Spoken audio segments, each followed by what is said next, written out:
Masih bersama kami dalam acara Tafsir Pendidikan Islam. Saya ingatkan sekali lagi bagi pemirsa yang ingin berinteraksi dengan kami membuka line interaktif di nomor 0811 913 3000. Pemirsa bisa menghubungi kami melalui telepon atau SMS dengan format nama, asal, kemudian pertanyaan. Kami tunggu pemirsa pertanyaannya. Ustaz, tadi sempat kita bahas tentang buah dari ketidakzuhudan, yaitu fasad. Fasad, ya. Kerusakan. Kerusakan di muka bumi. Sebesar apa dampak kerusakan ini di muka? Betul ya. Bismillah, alhamdulillah, salatu wassalamu ala rasulillah. Jadi orang yang tamak dan tidak zuhud dalam urusan dunia itu kerusakannya itu luar biasa dampaknya di muka bumi ini ya. Nabi SAW membuat permisalan ya. Jadi tentang orang-orang yang enggak zuhud, tentang orang-orang yang tamak terhadap kehidupan dunia itu seperti apa kerusakannya. Nabi SAW bersabda, "Ma dhi'bani ja'i'ani ursila fi ghanamin bi afsada ya, laha min hirsil mar'i 'alal mal." Jadi tidaklah dua serigala, nih lihat, dibuat perumpamaan oleh Nabi, dua serigala yang ja'ian, lagi lapar. Coba serigala kalau lapar itu kayak apa itu? Tidak hanya satu serigala, dua nih. Jadi kemudian dua serigala itu ursila fi ghanam, dilepas ya, dia melihat satu kambing ya.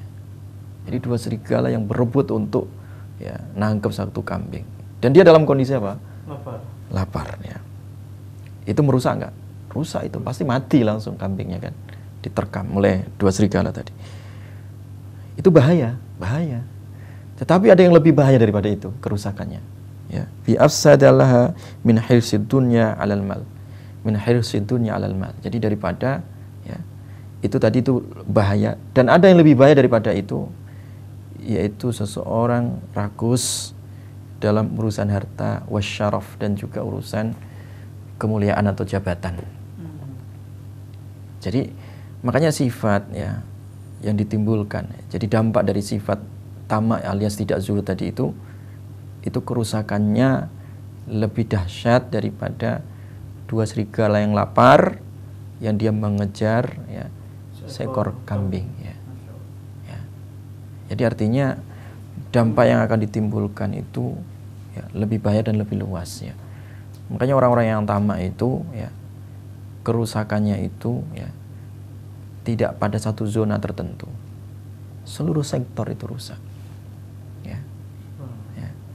Jadi terkadang ya, kalau Allah menciptakan ya hewan ya.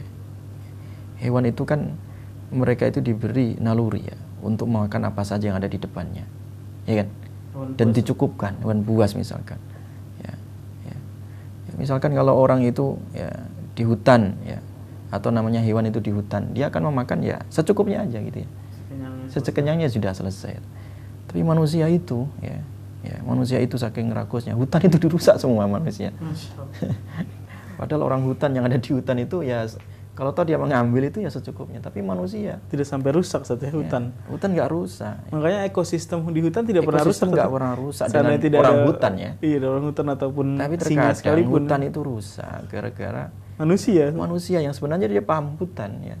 Tapi karena kepentingan dirinya terhadap hutan ya, kepentingan dirinya ya terhadap ya ego ya, kepentingan ya, dan juga ketamakan diri, itu yang membuat alam ini rusak.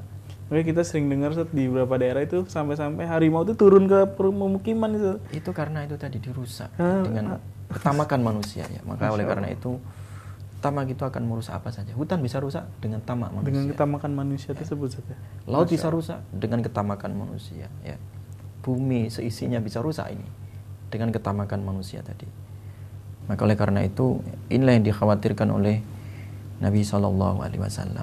Jadi ya, sifat zuhud itu adalah solusi ya. Sifat zuhud itu adalah solusi dari semua kerusakan di muka bumi ini ya. Dan sifat tamak itu ya, adalah racun ya. Yang meracuni muka bumi ini sehingga rusak. Meracuni air ya, lautan sehingga lautan itu rusak. Meracuni hutan sehingga hutan itu menjadi rusak ya. Daratan juga rusak. Bahkan sistem sosial bisa rusak dari sifat tamak tadi. Makanya Nabi Shallallahu Alaihi Wasallam mengingatkan ya. Jadi mengingatkan tentang fitnah ini, ya, tentang fitnah dunia ini. Inna likulli ummatin fitnah, wa fitnatu ummati al-mal ya. Jadi setiap ya, umat itu punya fitnah ya. Dan umat ini fitnahnya itu adalah dalam masalah urusan harta ya. Urusan orang tamak terhadap harta ya. Sehingga ketika orang tamak terhadap harta menjadi fitnah bagi semua ya. Bukan berarti kita nggak boleh punya harta, bukan berarti orang zuhud itu miskin terus, enggak ya. Zuhud itu adalah sifat ya. Zuhud itu adalah sikap kita ya terhadap harta. Bukan berarti kita tidak punya harta ya. Bukan berarti orang anti harta, tidak ya. Tetapi bagaimana kita meletakkan harta sesuai dengan porsinya ya. Bagaimana kita menyimpan harta di tangan kita, bukan disimpan di dalam hati kita. Ya. Jadi bukan tidak mesti seseorang yang bersifat miskin zuhud gitu harus ya. miskin. Bajunya comang-camping gitu. Enggak, bukan itu ya. Bajunya lusuh ya, 3 hari nggak dicuci, bukan itu. Islam mengajarkan untuk baju yang rapi, baju yang bersih. Khudhu zinatakum inda kulli masjid ya. Supaya kita juga pakai baju yang bersih, suci, rapi ya. Lebih-lebih kalau ke masjid ya. Jadi bukan zuhud itu bukan berarti compang-camping bajunya ya. Ya kecuali kalau memang nggak ada lain itu ya. Ya. Jadi zuhud itu adalah amalan hati ya. Amalan hati ya, sikap ya.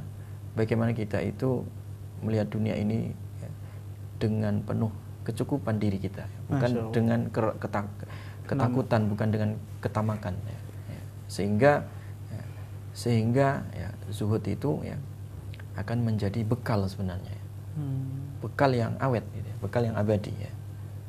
Sehingga orang kalau yang zuhud itu pasti cukup hidupnya. Pasti cukup insya Allah. Pasti cukup ya. Ustaz, ada SMS masuk. Ya.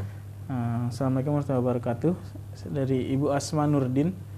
Mohon pengertian dari dalil zuhud. Mungkin tidak mendengar tadi di segmen kedua tadi Ustaz ya. Iya. Tadi sudah kita sebutkan beberapa dalil. Mungkin Tentang bisa zuhud, ya? tentang zuhud itu bisa dikasih. Jadi kita zuhud itu tadi sudah kita jelaskan di awal, dan juga hadis-hadis yang saya sampaikan itu juga tentang masalah zuhud ya.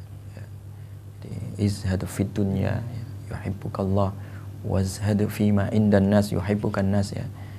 Jadi itu sabda Nabi tadi, baik zuhudlah kalian di dunia, Allah akan mencintai kalian, dan zuhudlah terhadap apa yang ada di tangan manusia, kalian akan dicintai oleh manusia. Jadi apa yang kita bahas ini adalah dalil-dalil dari zuhud ya, dan penafsiran daripada ayat tadi itu ya, tentang masalah zuhud, dan juga hadis-hadis tentang zuhud ya. Jadi di dalam surah Al-Hadid tadi yang kita bahas tadi ya, barusan ayat 20 itu juga berkaitan dengan zuhud, bagaimana sikap kita melihat bahwa dunia itu tidak abadi, dunia itu fana ya. Bahwa dunia itu i'lamu annamal hayatud dunya la'ibu wa lahu wa zinah ya. Bagaimana dunia itu hanyalah permainan ya, sendau gurau ya, perhiasan ya, wa tafakhur, kemudian bangga-banggaan lah manusia itu, wa tafakhur bainakum ya, wa takathurun fil amwali wal aulad. Jadi bangga-banggaan, banyak-banyakan juga itu seperti itulah orang sekarang itu kan, seperti budaya hedonis sekarang itu kan gitu, banyak-banyakan harta, bangga-banggaan ya, banyak-banyakan status sosial status sosial juga sekarang ini kan. Orang ini masya Allah ya, jadi ya, lifestyle orang sekarang itu kayak hedonis orang barat itu. Jadi ini dicontoh itu bukan bagaimana kehidupan Rasulullah, bukan bagaimana kehidupan para sahabat ya. Ya, orang sekarang ini kan dengan muncul berbagai macam fasilitas yang begitu mudah dan canggih ya, orang terlalu disibukkan itu. Orang terlalu disibukkan bagaimana menghiasi rumahnya seakan-akan 1000 tahun digunakannya. Orang disibukkan dengan bagaimana memodif mobilnya. Orang disibukkan dengan dengan gaya-gaya hobi dan hidupnya ya. Jadi hal-hal sekarang ini serba serba instan gitu. Orang serba mudah sekali menghabiskan waktu dengan hanya untuk hal-hal yang sebenarnya kurang bermanfaat dan kurang prinsip gitu. Jadi kalau toh tidak ada itu, tidak mati dia itu ya. Kalau tidak ada itu ya sebenarnya dia sudah cukup sebenarnya. Cuman manusia itu kan keinginannya banyak gitu ya. Nah, dari keinginan banyak itulah muncul ya berbagai macam cara yang digunakan untuk mengejar itu keinginan. Padahal keinginan itu ya terkadang ya kalau tidak disesuaikan dengan syariat ya waktunya mubazir ya, hartanya terkadang keluar dengan sia-sia ya, gaya hidup boros ya, gaya hidup yang sebenarnya di luar batas normal. Nah, sekarang itu kan ini saya sampai heran itu banyak sekarang itu gaya-gaya hidup yang sekarang itu belanja pun hanya gara-gara tas aja kok harganya 1 miliar gitu. Beli sepatu yang harganya 1 miliar ya, beli hal-hal yang bahkan hanya beli ikat pinggang harganya miliaran, untuk apa juga. Terkadang hal-hal yang seperti ini nih fungsinya sama dengan harga gitu, yang mungkin di bawah itu jauh saja. Iya, atau mengkoleksi ya mobil-mobil mewah yang sebenarnya juga tidak digunakan, hanya sekedar untuk tafakhur tadi, bangga-banggaan, hanya untuk mengupdate status sosial ini. HP kan penting nyala dan fungsinya apa gitu. Terkadang kan tidak, sekarang ini banyak kelas-kelas HP atau kelas-kelas ya, fasilitas kita ini yang tujuannya sebenarnya bukan untuk kita perlukan, bukan. Tujuannya adalah untuk kita banggakan. Nah ini yang sekarang. Nah inilah yang namanya tafakhur. Itu dunia begitu isinya itu. Dari dulu ya sampai sekarang, apalagi nanti ya. Mungkin 30 tahun ke depan ya kita juga akan lebih melihat bagaimana wah kehidupan dunia ini yang menggiurkan ya. Yang menipu banyak mata orang ya, mata hati orang dan juga mata penglihatannya ya. Jadi oleh karena itu inilah pentingnya itu tadi pendidikan zuhud. Bagaimana kita mendidik hati kita ini, mendidik jiwa kita ini dengan rasa cukup dengan apa yang ada di tangan Allah ya, merasa cukup dengan apa yang diberikan oleh Allah. Jadi orang kalau merasa cukup dengan apa yang di tangan Allah, dengan apa yang diberikan Allah, cukuplah dia. Tetapi kalau orang merasa cukup dengan apa yang ada di tangan manusia, bangkrut. Tidak akan pernah tercukupi. Tidak akan pernah cukup. Manusia itu memang siapa? Manusia itu banyak kebutuhan. Kenapa orang bergantung merasa cukup dengan uluran tangan manusia? Ya. Tangan manusia ini lemah. Ya. Cuma tangan manusia ini lemah, ya, dan tidak punya apa-apa sebenarnya. Apa yang diulurkan di tangannya itu sebenarnya kosong. Ya. Kosong. Ya. Semua apa yang dia punya titipan kok ya. Menarik sekali saja, tapi sayang kita sudah di penghujung acara ini saja. Sudah habis ya? Sudah habis saja. Alhamdulillah. Tapi bisa kita garis besari bahwasannya zuhud itu adalah bagaimana kita melatih atau mendidik jiwa kita untuk merasa cukup saja. Iya, dari apa yang Allah telah berikan terhadap kita. Sekalipun itu mau sedikit, mau banyak. Dan sikap kita terhadap dunia. Dan sikap kita terhadap dunia. Ya, jadi dunia itu bukanlah tujuan. Bukan tujuan, hanya sebagai sarana saja. Sarana untuk iman. Kalau dunia itu enggak menjadikan iman kita baik, ya sudah. Dunia itu berarti keliru tadi. Pada hakikatnya sebenarnya harusnya dunia itu yang menebalkan iman kita saat ya. Iya, bukan melemahkan iman kita. Bukan melemahkan iman kita. Masya Allah, subhanallah, menarik sekali pemirsa. Tapi sayang pemirsa, kita sudah di penghujung acara kita pada siang hari ini. Subhanaka la ilma lana illa ma 'allamtana innaka antal alimul hakim. Saya selaku pembawa acara dan seluruh kru Umat TV mengucapkan terima kasih atas perhatian pemirsa. Kita akan bertemu lagi minggu depan pada acara yang sama dan pada jam yang sama. Akhirul kalam, assalamualaikum warahmatullahi wabarakatuh.